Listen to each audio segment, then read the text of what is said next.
नजर ना हम पे डालो, सुनो गौर से दुनिया वालों, बुरी नजर ना हम पे डालो, चाहे जितना जोर लगा लो, सबसे आगे होंगे हिंदुस्तानी।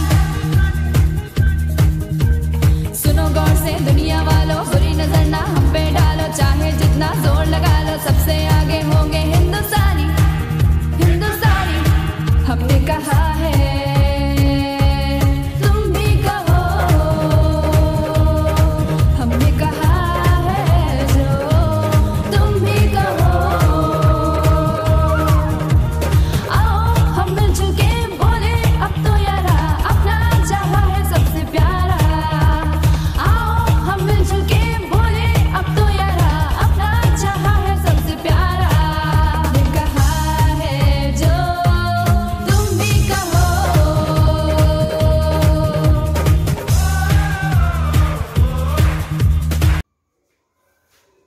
Good morning students of class 5।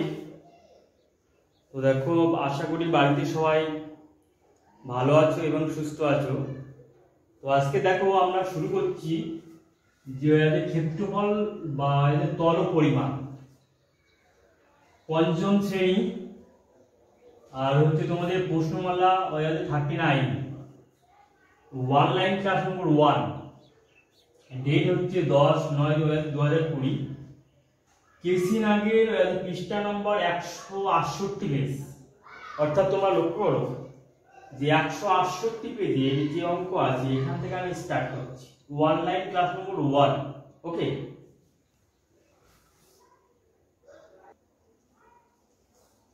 তো এখানে দেখো যে চ্যাপ্টারটার নাম হচ্ছে যে ক্ষেত্রফল বা তল পরিমাণ, অর্থাৎ তলের পরিমাণ নির্ণয়। তাহলে যাকে বলা হয় ক্ষেত্রফল তাকেই বলা হয় তল পরিমাণ। যেমন তোমরা যদি মনে মনে কল্পনা করো যে এই যে বোর্ডটা, এই যে হোয়াইট বোর্ডটা, এর তল কোনটা? এই যে টোটাল এরিয়াটা, অর্থাৎ এই যে টোটাল এরিয়াটাকে এইটাকে বলছে তল পরিমাণ, অর্থাৎ এইটাকে বলছে তল, এবং টোটাল জায়গাকে বলছে তল পরিমাণ। ওকে, তাহলে এখানে যে তল পরিমাণ নির্ণয় করতে হবে, এক নম্বর হচ্ছে আয়তক্ষেত্র।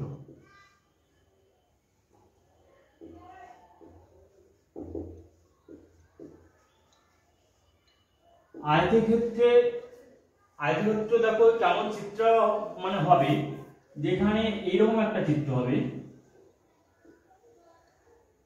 এইরকম চিত্রকে বলা হবে আয়তক্ষেত্র।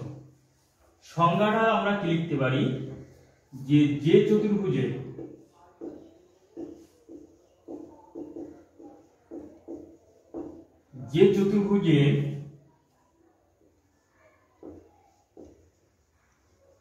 বিপরীত বাহুগুলি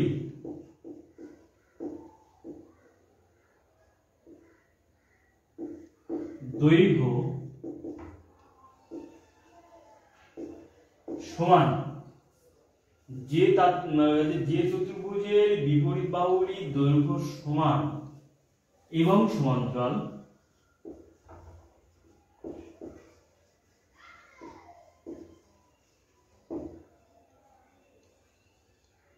এবং প্রতিটি কোণ সমকোণ,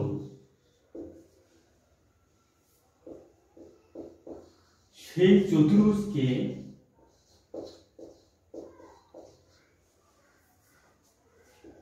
আয়তক্ষেত্র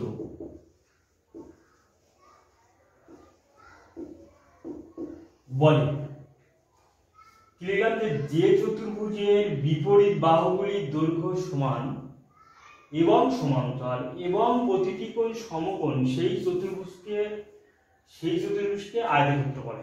অর্থাৎ যদি এই চিত্রটা, যদি এখানে দেখো এ বি সি ডি যদি একটি আয়তক্ষেত্র হয়, তাহলে এই চতুর্ভুজের এই বাহুটার সঙ্গে এই বাহুটা সমান এবং সমান্তরাল, এবং এই বাহুটার সাথে এই বাহুটা সমান এবং সমান্তরাল, এবং প্রত্যেকটা কোণ হচ্ছে 90 ডিগ্রি কোণ।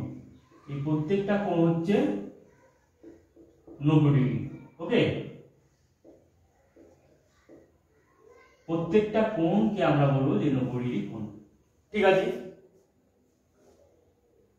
এরপর হচ্ছে যে 2 নম্বর আমাদের জানতে হবে যে বর্গক্ষেত্র কাকে বলে।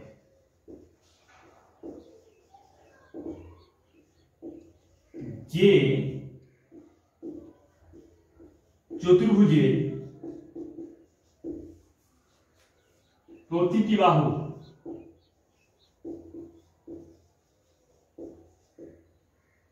দৈর্ঘ্য সমান এবং সমান্তরাল।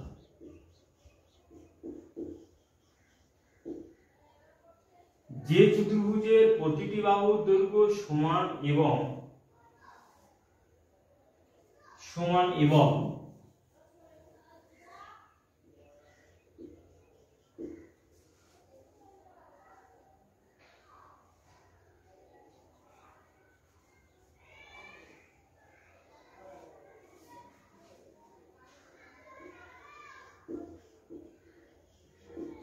প্রতিটি কোণ 90 ডিগ্রি বা সমকোণ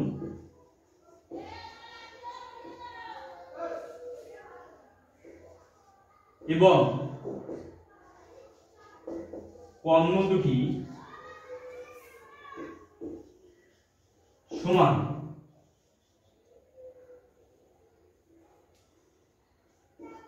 সেই চতুর্ভুজকে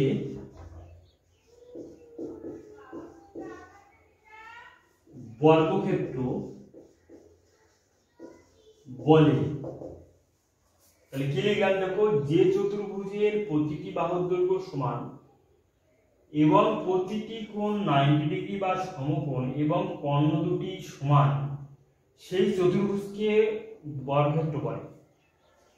তাহলে একটা বর্গক্ষেত্র যদি আঁকবো তাহলে দেখো যে 4টে বাহু সমান, এরকম চিত্র। যদি ABCD একটি বর্গক্ষেত্র হয় তাহলে এই বর্গক্ষেত্রের এই বাহু প্রত্যেকটা বাহুর সঙ্গে প্রত্যেকটা বাহু সমান, ওকে, এবং প্রত্যেকটা কোণ হচ্ছে 90 ডিগ্রি এবং কর্ণ এই শীর্ষবিন্দু থেকে, অর্থাৎ একটা শীর্ষবিন্দু থেকে ওই শীর্ষবিন্দুর বিপরীত শীর্ষবিন্দু পর্যন্ত অঙ্কিত সরলরেখা বলা হয় ওই চতুর্ভুজের কর্ণ। অর্থাৎ এই শীর্ষবিন্দু থেকে এই শীর্ষবিন্দু পর্যন্ত অঙ্কিত সরলরেখা, অর্থাৎ এই কর্ণ আবার এই শীর্ষবিন্দু থেকে এই শীর্ষবিন্দু পর্যন্ত অঙ্কিত সরলরেখা, এই দুটো সরলরেখা সমান, অর্থাৎ কর্ণ দুটি সমান। আয়তক্ষেত্রের বেলাও আমরা লিখতে পারি যে এই কর্ণ দুটি সমান, ওকে, কর্ণ দুটি সমান। ঠিক আছে, তাহলে আয়তক্ষেত্র কাকে বলে এবং বর্গক্ষেত্র কাকে বলে আমরা সংজ্ঞা দিলাম, এবং যে তল পরিমাণ কোনটা সেটা আমি তোমাদের ব্যাখ্যা করব, ওকে। এবার দেখো যে আয়তক্ষেত্র এবং বর্গক্ষেত্রের তলের পরিমাণ বা কোন একটা বাহুর দৈর্ঘ্য, অর্থাৎ আয়তক্ষেত্রের বেলায় এই যে বড় বাহুটাকে বলা হচ্ছে দৈর্ঘ্য,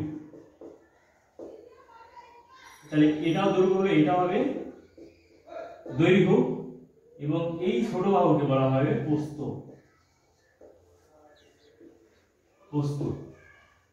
ওকে।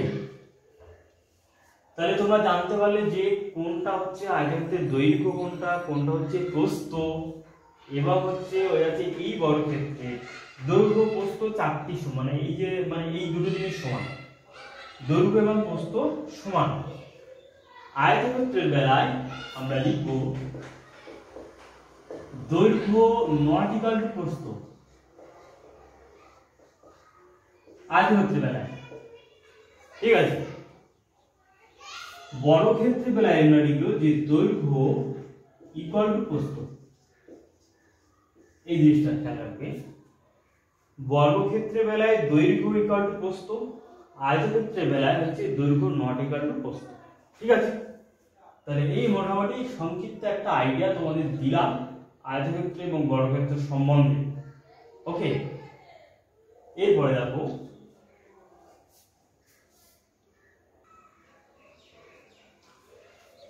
দেখো আমরা শিখবো যে আয়তক্ষেত্রের পরিসীমা 2 দৈর্ঘ্য প্লাস প্রস্থ একক, অর্থাৎ একক কথাটা এখানে কেন লিখলাম, যদি দৈর্ঘ্য এবং প্রস্থ যদি সেমিতে থাকে তাহলে এখানে হবে সেমি, যদি মিটারে প্রকাশ থাকে তাহলে এখানে হবে মিটার। ওকে, একই রকম ভাবে আয়তক্ষেত্রের ক্ষেত্রফল বা কালি, এই যে ক্ষেত্রফলকে অন্য একটা ভাষায় বলা হয় কালি, তাহলে কালি সমান সমান দৈর্ঘ্য ইন্টু প্রস্থ বর্গ একক। বর্গ একক মানে হচ্ছে এই যদি হচ্ছে দৈর্ঘ্য যদি সেমি হয় এবং হচ্ছে প্রস্থ যদি একদম সেমি হয়, তাহলে সেমিতে সেমিতে গুণ করলে কি হবে, বর্গ সেমি, অর্থাৎ বর্গ একক। বর্গক্ষেত্রের পরিসীমা সমান 4 ইন্টু একটি বাহুর দৈর্ঘ্য সমান এত একক। বর্গক্ষেত্রের ক্ষেত্রফল সমান সমান বাহু গুণ বাহু সমান হচ্ছে বাহু স্কয়ার সমান এত বর্গ একক। ওকে, এবার দেখো যে একের দাগের যে সূত্রটা আছে অর্থাৎ আয়তক্ষেত্রের পরিসীমা, আয়তক্ষেত্রের পরিসীমা মানে আমরা মানে এটা আমরা দেখবো যে 4টে বাহুর যোগফল, মানে এই যে সূত্রগুলো একটু ব্যাখ্যা করছে এবং এর থেকে যে শাখা সূত্রগুলো বের হচ্ছে সেগুলো আমরা লিখছি না। এরপর আমরা লিখব যে একে ওয়াই এর একটা সূত্র লিখব যে আয়তক্ষেত্রের পরিসীমা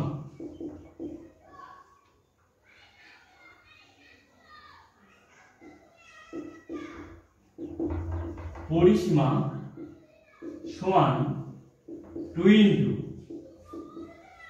দৈর্ঘ্য যোগ প্রস্থ এত একক। এটা আমরা 1 নম্বর সূত্র থেকে আমরা জানতে পারছি। এবার একে কয়ের যে সূত্রটা লিখব, যে আমরা লিখতে পারি বা দৈর্ঘ্য প্লাস প্রস্থ ইকুয়াল টু পরিসীমা ডিভাইডেড বাই 2। তাহলে একে কয় এই সূত্রটা আমরা লিখতে পারি যে এই দুইকে যদি এপাশে এই দৈর্ঘ্য এবং প্রস্থের সাথে গুণ আকারে আছে, তো এই দুইটাকে এই পাশে গেলে ভাগ, অর্থাৎ এই পরিসীমা বাই 2 কে আবার ওই পাশে নিয়ে গেলাম এবং দৈর্ঘ্য এবং প্রস্থকে প্লাস প্রস্থকে আমি এই পাশে নিয়ে আসলাম। অর্থাৎ আয়তক্ষেত্রের যদি পরিসীমাকে হাফ করা যায় তাহলে আমরা দৈর্ঘ্য এবং প্রস্থের সমষ্টি পেয়ে যাব। ওকে, এটা একটা সূত্র একের ক। একের ক্ষয়ের যে সূত্রটা আমরা পাবো যে আয়তক্ষেত্রের দৈর্ঘ্য নির্ণয় সূত্র,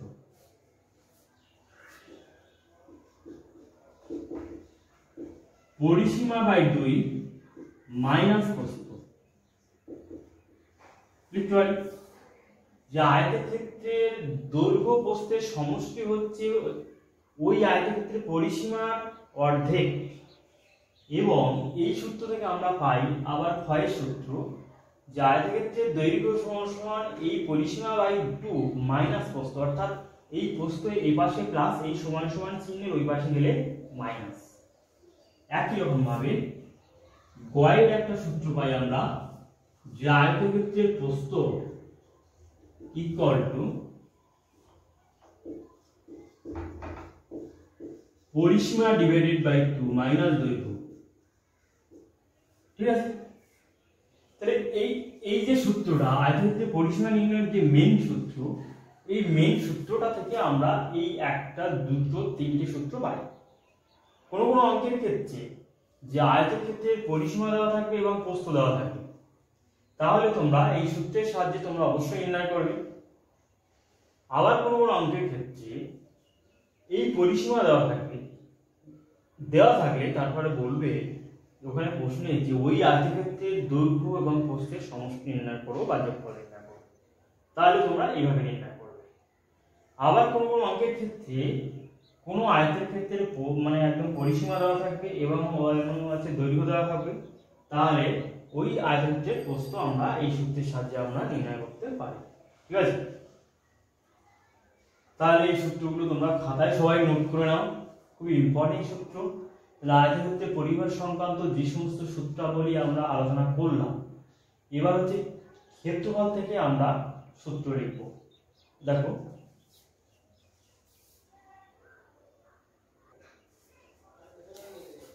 এবার দেখো যে আয়তক্ষেত্রের ক্ষেত্রফল যে সূত্র মানে এখানে ছিল, আয়তক্ষেত্রের ক্ষেত্রফল সমান একটা ছিল যে দৈর্ঘ্য গুণ প্রস্থ এত বর্গ একক ছিল। তাহলে এটা হচ্ছে 2 নম্বর সূত্র ছিল, যে 2 নম্বর যে সূত্রটা ছিল সেটা আমি লিখলাম। এবং এই সূত্র থেকে 2 এর পর যে আয়তক্ষেত্রের দৈর্ঘ্য ইকুয়াল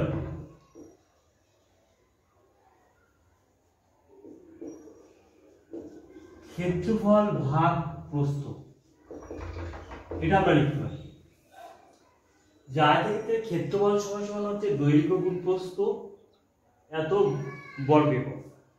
এবং এই সূত্র থেকে আমরা একটা শাখা সূত্র আমরা লিখতে পারি যে আয়তক্ষেত্রের দৈর্ঘ্য সমান ক্ষেত্রফল ভাগ প্রস্থ। অর্থাৎ এই প্রস্থকে যদি এই পাশে নিয়ে আসা হয়, অর্থাৎ এই যে সমান সমান চিহ্নের এই পাশে ডান পক্ষে, তাহলে ভাগ হয়ে যাবে এবং টোটালটাকে আবার ওই পাশে নিয়ে গেলাম ডান পক্ষে এবং এই দৈর্ঘ্যকে আবার বাম পক্ষে নিয়ে আসলাম। ওকে, তাহলে কেমন করে সূত্রটা হচ্ছে আমি একটু বিস্তার করে আরেকটু বিস্তার করে আমি লিখছি। দেখো যে তোমরা হয়তো বুঝতে পারছো না, এইভাবে লিখছি যে বা আয়তক্ষেত্রের দৈর্ঘ্য গুণ প্রস্থ ইকুয়াল টু ক্ষেত্রফল, বা আয়তক্ষেত্রের দৈর্ঘ্য সমান লিখতে পারি ক্ষেত্রফল ডিভাইডেড বাই প্রস্থ। ক্ষেত্রফল ডিভাইডেড বাই প্রস্থ এত একক। এটা হচ্ছে 2 এর পয়ের সূত্র। ঠিক আছে, এবার দেখো সূত্রটা একটু ব্যাখ্যা করবো। আমি লিখলাম যে আয়তক্ষেত্রের ক্ষেত্রফল মানে আয়তক্ষেত্রের দৈর্ঘ্য নির্ণয় সূত্র। ওকে, ঘরটা দেখো ঠিক করে দিই। দৈর্ঘ্য নির্ণয় সূত্র একই রকম ভাবে যদি ক্ষয়ের সূত্র লিখি যে আয়তক্ষেত্রের প্রস্থ সমান ক্ষেত্রফল ডিভাইডেড বাই দৈর্ঘ্য এত একক। ঠিক আছে, তাহলে আগে একরকম যে আয়তক্ষেত্রের পরিসীমা দেওয়া থাকে সেখান থেকে একটা দৈর্ঘ্য নির্ণয় করেছিলাম এবং প্রস্থ নির্ণয় করেছিলাম। এখন যদি আয়তক্ষেত্রের ক্ষেত্রফল দেওয়া থাকে তাহলে এখান থেকে আমরা দৈর্ঘ্য আর প্রস্থ আমরা নির্ণয় করতে পারি। অর্থাৎ আমরা এরকম ভাবে লিখতে পারি যে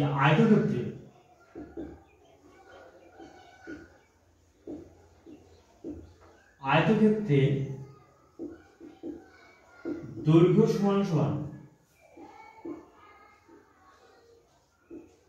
ক্ষেত্রফল ডিভাইডেড বাই প্রস্থ ইকুয়াল টু পরিসীমা ডিভাইডেড বাই 2 মাইনাস প্রস্থ। অর্থাৎ আয়তক্ষেত্রের দৈর্ঘ্য আমরা এরকম ভাবে নির্ণয় করতে পারি এবং হচ্ছে পরিসীমাকে 2 দিয়ে ভাগ করে তার থেকে যদি প্রস্থ মাইনাস করি তাহলে এরকম ভাবে আমরা নির্ণয় করতে পারি। এই যে মানে পরিসীমা বাই 2 এটাকে আমরা লিখতে পারি অর্ধ পরিসীমা। অর্ধ পরিসীমা মাইনাস প্রস্থ। অর্ধ পরিসীমা মাইনাস প্রস্থ। ওকে, তাহলে এইভাবে আয়তক্ষেত্রের দৈর্ঘ্য আমরা নির্ণয় করতে পারি। একই রকম ভাবে যদি আয়তক্ষেত্রের প্রস্থ সমান আমরা লিখতে পারি ক্ষেত্রফল ডিভাইডেড বাই দৈর্ঘ্য ইকুয়াল টু পরিসীমা ডিভাইডেড বাই 2 মাইনাস দৈর্ঘ্য। ইকুয়াল টু লিখতে পারি যে অর্ধ পরিসীমা মাইনাস দৈর্ঘ্য। ওকে, অর্থাৎ আয়তক্ষেত্রের দৈর্ঘ্য এবং প্রস্থ এই পদ্ধতিতে আমরা নির্ণয় করতে পারি। এখানে এই একটা সমান সমান এই একটা সমান সমান কেন চিহ্ন দিলাম, যে দেখো তিনটেই সমান। এই টার্ম থেকে আয়তক্ষেত্রের দৈর্ঘ্য পাওয়া যায়, আবার এই টার্ম থেকে আয়তক্ষেত্রের দৈর্ঘ্য পাওয়া যায়, অর্থাৎ তিনটা আমি সমান করে লিখতে পারি। একই রকম ভাবে যদি আমরা পরিসীমা বাই দূরকে যদি অর্ধ পরিসীমা আকারে লিখি, অর্ধ পরিসীমা অর্থাৎ এই পরিসীমাকে 2 দিয়ে ভাগ করা হচ্ছে, তাহলে অর্ধ পরিসীমা মাইনাস প্রস্থ। ঠিক আছে, আশা করি তোমরা সবাই বুঝতে পেরেছো যে এইভাবে আমরা সূত্রের আলোচনা করতে পারি এবং এইভাবে বিস্তারভাবে মানে ব্যাখ্যা সহিত যদি আমরা আলোচনা করতে পারি, তাহলে আমরা প্রত্যেকটা অঙ্ক আমরা সুন্দর করে আমরা তৈরি করতে পারবো এবং প্রত্যেকটা অঙ্ক ব্যাখ্যা সহকারে আমরা লিখতে পারবো। ওকে, এবার দেখো খাতায় টুকে নাও সবাই।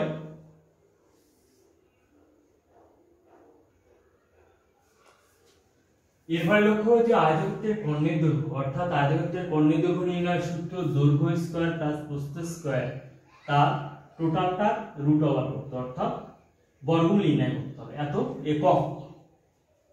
একই রকম ভাবে আয়তক্ষেত্রের বর্গক্ষেত্রের কর্ণের দৈর্ঘ্য ইকুয়াল টু রুট ইনটু বাহু। ঠিক আছে, তাহলে এখান থেকে আমি দৈর্ঘ্য নির্ণয় করতে পারি যদি আয়তক্ষেত্রের কর্ণের দৈর্ঘ্য থেকে। কেমন ভাবে দেখো, এবার আমরা 5-এর কয়ের সূত্র লিখব,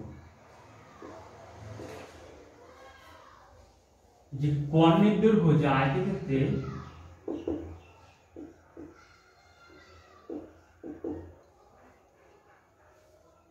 কর্ণের দৈর্ঘ্য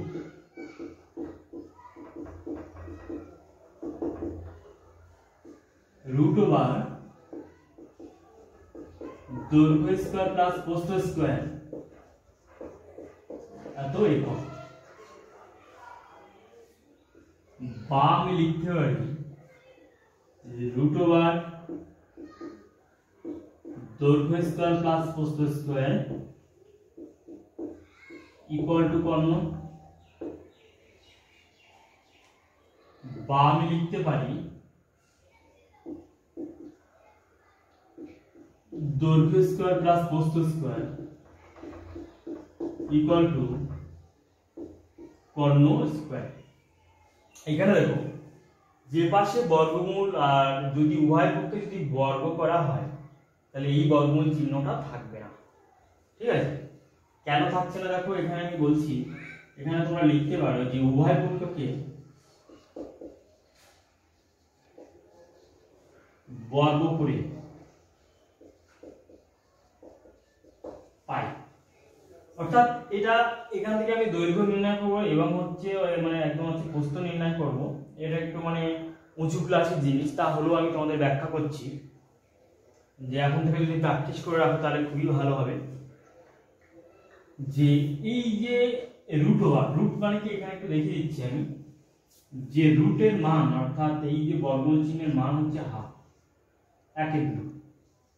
ঠিক আছে, তাহলে উভয় পক্ষে তাহলে এখান থেকে আমি লিখতে পারি যে আর্টিকেলটা যদি ভেঙে লিখি যে এই যে রুট ওভার এখানে আছে এই উভয় পক্ষে আমি বর্গ করে দিচ্ছি, আরেকটু ব্যাখ্যা করে দিচ্ছি, উভয়কে বর্গ করে দিচ্ছি।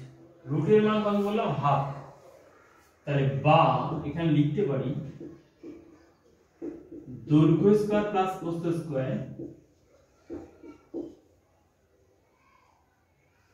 টোটালটার হাফ 1/2 আর বাইরে তো 2 আছে, এই 2 দিয়ে কাটা সমান সমান কর্ণ স্কয়ার। ঠিক আছে, রুটের মান আমি হাফ বললাম, তাহলে এখানে হাফ বসলে আর 2 তো বাইরে আছে, 2 দিয়ে কাটা 1/2 × 2, তাহলে এখানে কি বলবো খালি দৈর্ঘ্য এবং প্রস্থ বা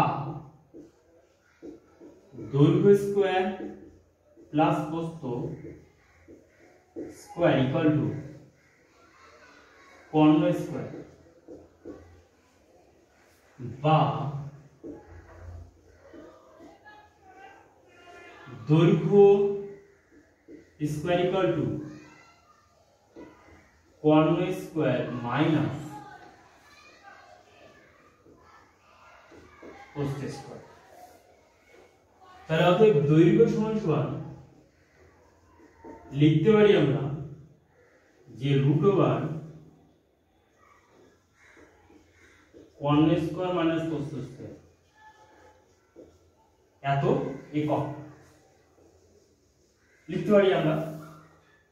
তাহলে 5-এর কয়ের সূত্রটা আমরা এইভাবে লিখতে পারি যে দৈর্ঘ্য নির্ণয় সূত্র রুট ওভার কর্ণ স্কোয়ার মাইনাস প্রস্থ স্কোয়ার। ঠিক আছে, তাহলে এটা একটা দৈর্ঘ্য নির্ণয় সূত্র। একই রকম ভাবে আমরা আয়তক্ষেত্রের প্রস্থ নির্ণয় করতে পারি। কেমন ভাবে দেখো,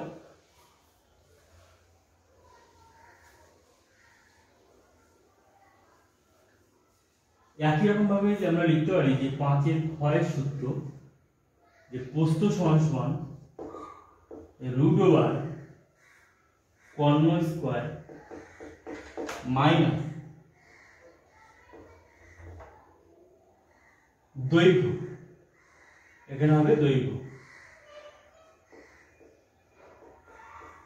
দৈর্ঘ্য স্কোয়ার এত একক। ওকে, তাহলে প্রস্থ সমান সমান আমরা লিখতে পারি এইভাবে, তাহলে দৈর্ঘ্য সমান সমান এইভাবে আমরা লিখতে পারি। তাহলে একটা দেখো, আশা করি সবাই একদম বুঝতে পেরেছে ক্যালকুলেশনটা। এটা একটু উঁচু ক্লাসের জিনিস, তা হলেও এখান থেকে তোমাদের কনসেপশন দেওয়ার চেষ্টা করছি। ওকে,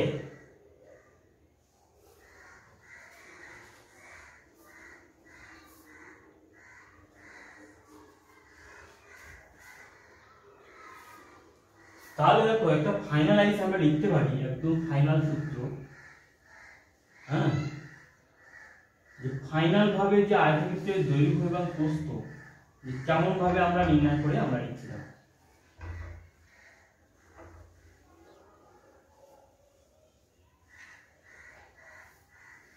দেখো লিখতে পারি যে আয়তক্ষেত্রের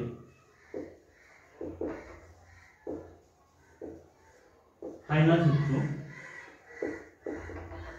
দৈর্ঘ্য সমান সমান আমরা লিখতে পারি যে ক্ষেত্রফল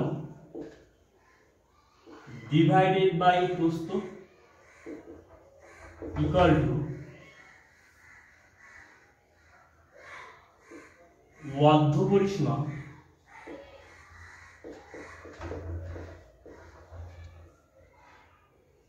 মাইনাস প্রস্থ ইকুয়াল টু আবার লিখতে পারি কর্ণ স্কোয়ার মাইনাস প্রস্থ স্কোয়ারে তার রুট ওভার এত একক। অর্থাৎ এখানে দেখো যে আয়তক্ষেত্রের দৈর্ঘ্যটা আমরা ক্ষেত্রফল বাই প্রস্থ অর্ধপরিসীমা মাইনাস প্রস্থ কর্ণ স্কোয়ার মাইনাস প্রস্থ স্কোয়ার তার রুট ওভার। অর্থাৎ এই যে 1 2 3 তিন রকম ভাবে আমরা আয়তক্ষেত্রের দৈর্ঘ্য আমরা নির্ণয় করতে পারি। কোন দৈর্ঘ্যটা আমি তাও আমি উল্লেখ করছি যে আয়তক্ষেত্রের দৈর্ঘ্য মানে এই যদি আয়তক্ষেত্র হয় তাহলে এই বাহুটা হচ্ছে আয়তক্ষেত্রের দৈর্ঘ্য। এই দৈর্ঘ্যটা আমরা তিন রকম পদ্ধতিতে আমরা নির্ণয় করতে পারি। ঠিক আছে, একই রকম ভাবে আয়তক্ষেত্রের প্রস্থটা আমরাও একই রকম ভাবে তিন রকম ভাবে নির্ণয় করতে পারি। যে আয়তক্ষেত্রের প্রস্থ সমান সমান আমরা লিখতে পারি